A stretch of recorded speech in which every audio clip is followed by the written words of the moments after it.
Hello dear viewers, Namaskar. Welcome to Moksha Media. You are with Moksha Hiremat.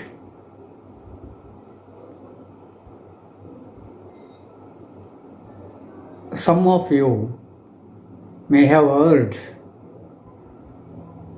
the Sharana's movement which took place in the 12th century of Karnataka, India. The Sharana's movement is a milestone in the history of Karnataka in particular and in the history of world in general, because it was a unique moment which mobilized the people and carried forward to the social and political equanimity. In those days, it was unheard that such a type of movement was taken place. But when we go through the history, it is sure that a Sharana movement has been taken place in the history of Karnataka in the 12th century. The Sharana's movement has its own goals and objectives.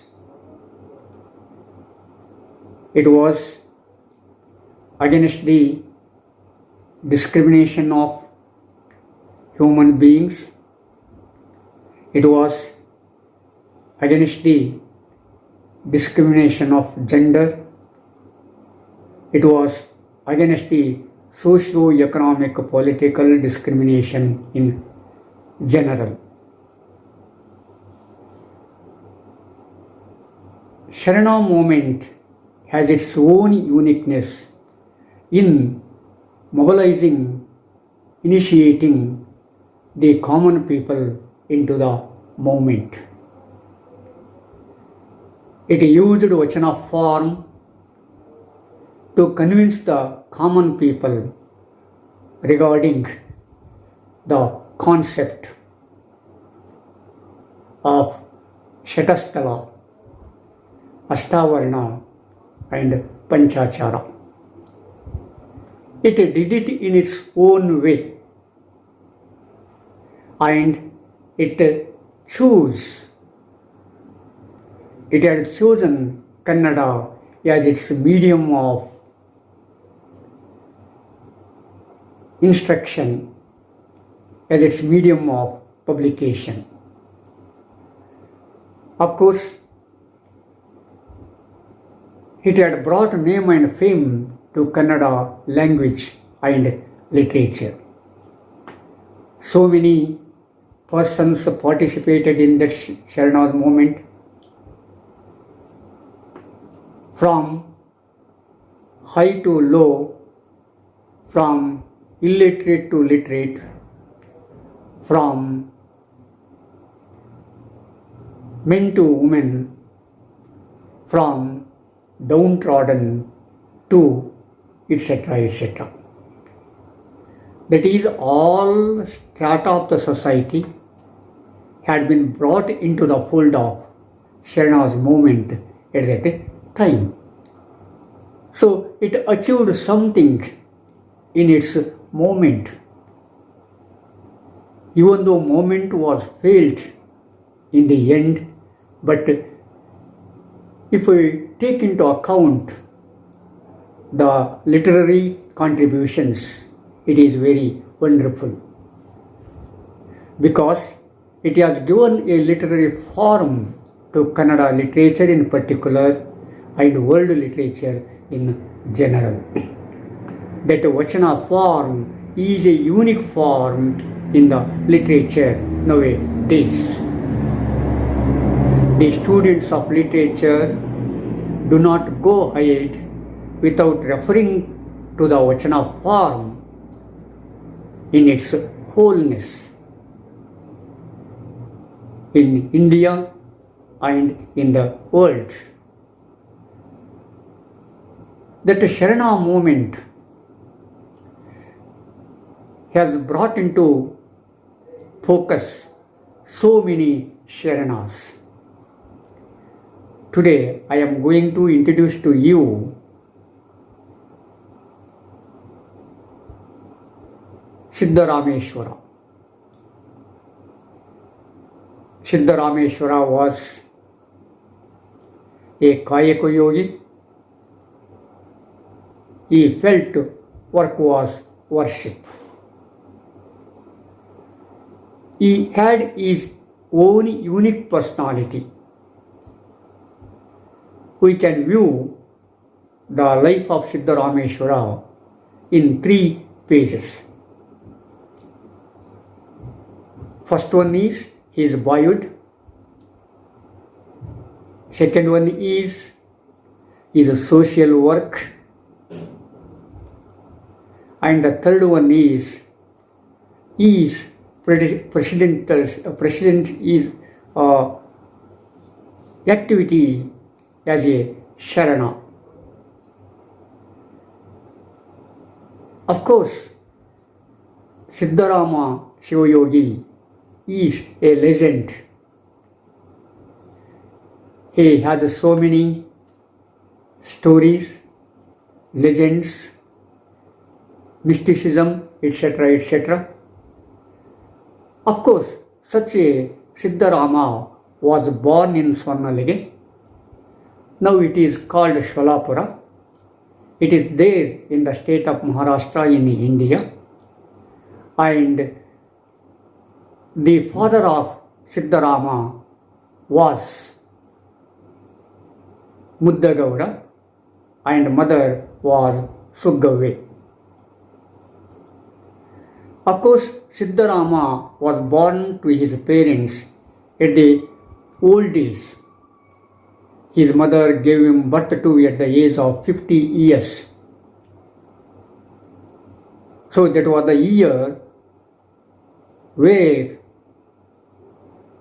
the illusions, pleasures, and daydreams had gone far away and far away. Usually that is the age when a human being tries to lead a sattvic life. At that period, that Mother Suggavve gave birth to Siddharama. So Siddharama was a cowherd. When he was in the field doing his work of cowherd, he heard something about Mallikarjuna of Srishaila. So he wanted to go there. So he went to Srishaila with the devotees who were going to Srishaila every year. He went to Srishaila. He had the darshan of Mallikarjuna. But what he thought was not there. He wanted to see the live Mallikarjuna, but there he had not seen that live Mallikarjuna. That is why he decided to die jumping from a hill. But at that time, that Mallikarjuna appeared before him and told him life was very precious. So he should not waste his life in such a manner. So he advised him to go back to Swarnalige and do the social work. Then Siddharama returned to Swarnalige. He was involved in his social activities. He built tanks, lakes, temples, and etc. for the benefit of the human beings. He was very popular in those activities. People considered him as a Shivayogi. Of course, as he was very busy in his social work, he had not diverted his mind to other spiritual activities. Of course, before his social activities, his parents called him as a Dhuli, his parents named him as Dhuli Mahakala. Dhuli Mahakala was the family deity of Siddharameshwara.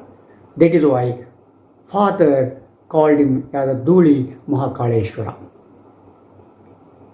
But the influence of Siddha and Natha sects can be seen on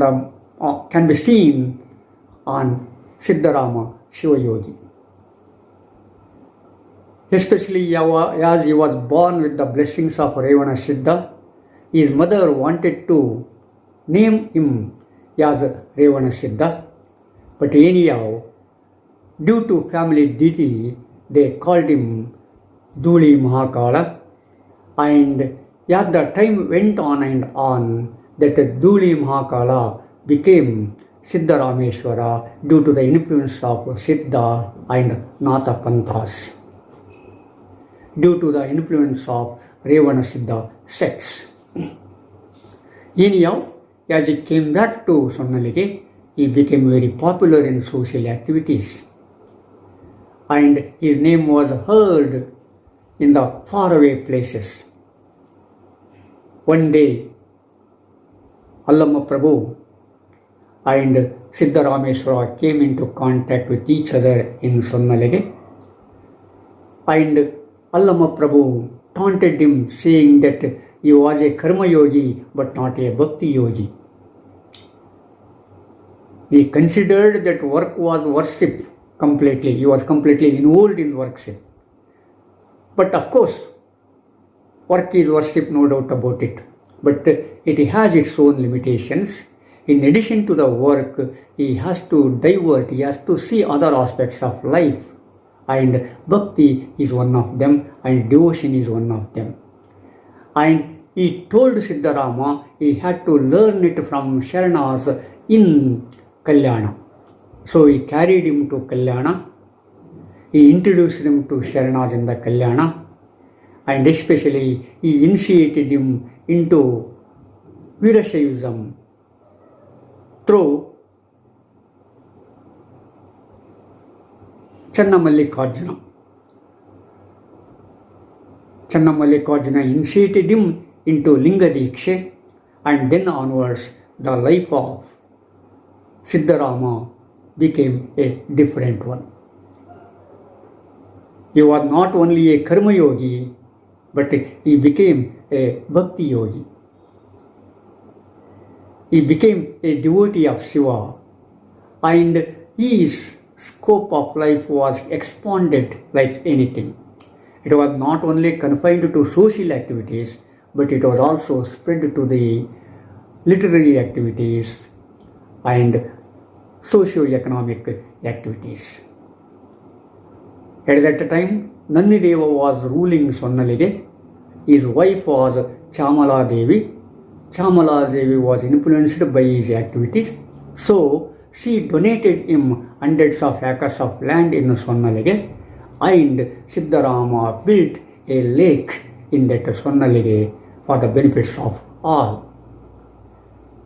And he called it Siddhakshetra. So, his activities is popular spread there and there. And when he came to Kalyana with Allama Prabhu, he had been initiated into Linga Diksha, and then onwards he participated in the activities of Anubhava Mandapa. He participated in the Hall of Experience. In those days, Hall of Experience was a unique one. Now it is considered a miniature form of democracy, a miniature form of parliament. So, Siddharaama Shivayogi participated in those activities and composed so many vachanas. Somewhere he told that he was tired of singing 61,000 vachanas. But he might have mentioned the number, but we don't have that much of vachanas except 1162. Now we have found 1162 vachanas of Siddharaama Shivayogi. When we go through those vachanas, we come to know the personality of Siddharaama Shivayogi. He composed 3 types of writings. He composed vachanas, swaravachanas, and trividis. He used his signature as Kapila Siddha Mallikarjuna in his vachanas and swaravachanas, but he used his signature as Yoginatha in his trividis. He wrote Basvastotra Trividi, Ashtavarna Stotra Trividi, Sankirana Stotra Trividi. In all these trividis, he used his signature as Yoginatha. So, he was not only a Kayaka Yogi, he was also a Shiva Yogi. So, here we can shift his personality development, his personality advancement from work to spirituality. Of course, work should not be separated from spirituality. Work is one of the ways to attain this spirituality. But you cannot differentiate work from spirituality. Everyone has to work. Everyone is to work and earn his own livelihood according to his capacity, according to his or her ability. So, then only work becomes worship. So, Siddharaama Shivayogi believed work was worship. So, he continued in that way. At the time of Sharana's movement, especially in the end of the movement, there was a hustle and bustle, there was a disturbance, and so many Sharanas left Kalyana and they went hither and thither. Allama Prabhu went to Srishaila, Basavanna went to Kudala Sangama, Channa Basavanna went to Ulivi in Karnataka, and after the death of Allama Prabhu, Channa Basavanna became the president of Anubhava Mantapa. After the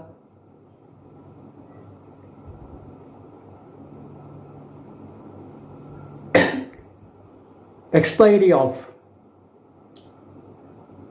Channa Basavanna, Siddharama became the president of the Hall of Experience. When Channa Basavanna was no more, Siddharama Shivayogi continued the work of Channa Basavanna because he considered Channa Basavanna was his guru. So he took the charge of Anubhava Mantapa and he led it. As the time went on and on, he went to Sonnalgi, and there, at the call of the God, he became God. He united with God and he became a God himself. That is, as he was believed in Shakti Visishta Dvaita, he led the life in that same way.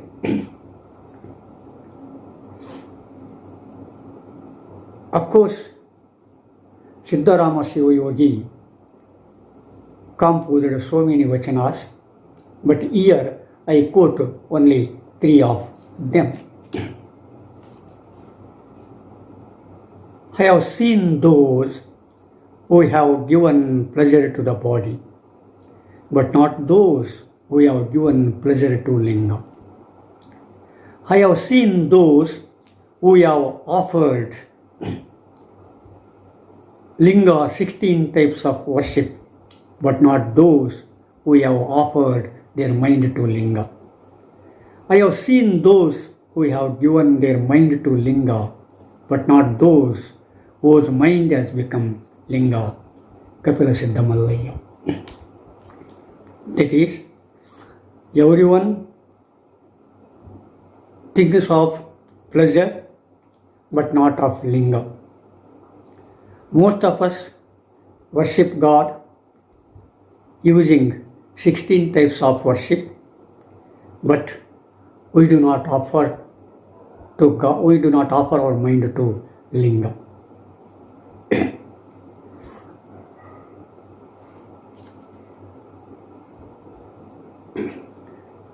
Of course, some of them may have given their mind to linga, but they have not become linga themselves. So, here he goes on and on analyzing the further steps of the spirituality in this vachana. Of course, Kapila Siddha Mallikarjuna or Kapila Siddha Mallaya is his signature. Then another vachana. Linga wandering is known as Jangama. Linga static is known as Linga. Linga revealing this knowledge is known as Guru. There is not a bit of difference between Guru, Linga and Jangama. See, O God, he who differentiates will not escape the pain of rebirth. God of gods, Kapila Siddha Mallikarjuna. That in a Shakti Vishishta Dvaita, Guru Linga Jangama is very important. Guru becomes a Jangama, Jangama becomes a Linga, but it depends upon the stages he achieves, or it depends upon the stages one achieves. But at the end, these things become one and same. So a person becomes a Guru Jangama, Guru Linga and Jangama. If we do not understand this, if we go on differentiate among Guru Linga Jangama simply, automatically it is, that is, we cannot escape from the pain of rebirth.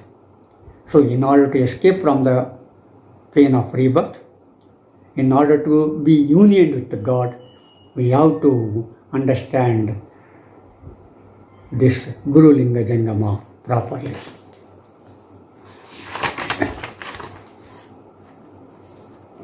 Then another vachana which tells something about the mantras. What is the use of chanting mantra unless you see the mantra image? What is the use of wearing a yantra unless the inner disease is cured? What is the use of studying tantra unless one understands the secret? What is the use of being a Sharana unless one worships the Linga and Jangama and attains liberation? O Kapila Siddha Mallikarjuna. Here, if we simply chant mantra, yantra and tantra, that is not important.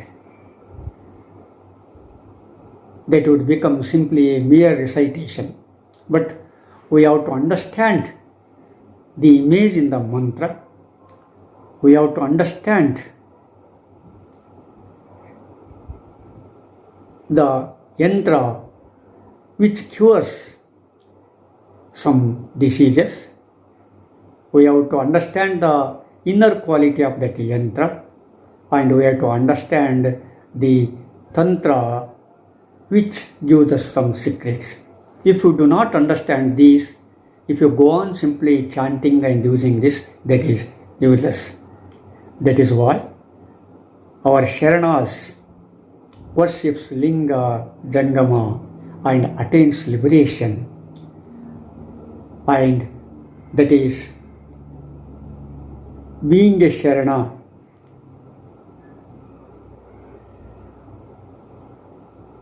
Unless the worship the Linga and Jangama, it is useless. That is, in addition to worshipping of Linga and Jangama, we have to become a Sharana, and then only that worship becomes meaningful, then only that work becomes meaningful and spiritual. So like this, Siddharaama Shivayogi composed vachanas. Some opine that Siddharaama Shivayogi was a Sanskrit scholar because Siddharaama Shivayogi quoted so many Sanskrit statements in his vachanas. But here, as it is meant for the common understanding, I have not gone through those vachanas in which Sanskrit quotations are there. But anyhow, here, if we know this, it can lead to the study and understanding of Siddharaama Shivayogi properly. So like this, Siddharaama Shivayogi contributed a lot to Kannada literature and language and Sharana movement and socio-economic development and to the worship of Guru, Linga and Jangama.